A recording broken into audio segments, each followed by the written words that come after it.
This story for sure, a Texas teenager sharing a deeply personal story tonight of dying, seeing Jesus, and then coming back to life. And he is describing what he saw and heard during those minutes without oxygen. CBS 11's Ken Molestina with an exclusive tonight. Zach Clements is a strong teenager. He's a high school football player at Victory Life Academy in Brownwood, Texas, and obviously he's got a sense of humor.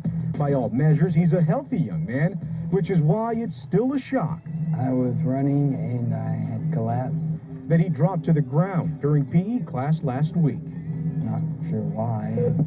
It was a sudden cardiac arrest, according to his doctors. His mother was immediately called and even beat the ambulance to the emergency room. When they opened the ambulance door, he was blue, and they were on top of him doing chest compressions. Technically and medically, he was dead. And they said that I was without a heartbeat for 20 minutes. And just as hospital staff were ready to make it official, they got a pulse. He was airlifted to Cook Children's Hospital in Fort Worth and woke up days later. His recovery has been incredible, but even more mind-blowing is the story he tells of what he saw during the time many believed he had died.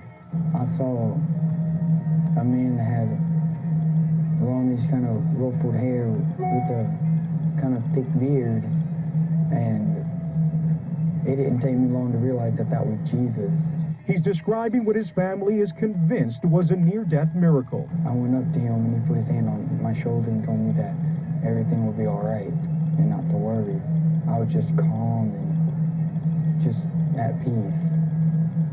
The cynics out there will say, you've seen too many movies. And for him to wake up and tell us something that he experienced like that, it's just, I mean, you can't explain it. It's not humanly possible to explain it. Billy Clements is the teen's father. He says accepting his son's experience as a miracle is the only thing that makes sense.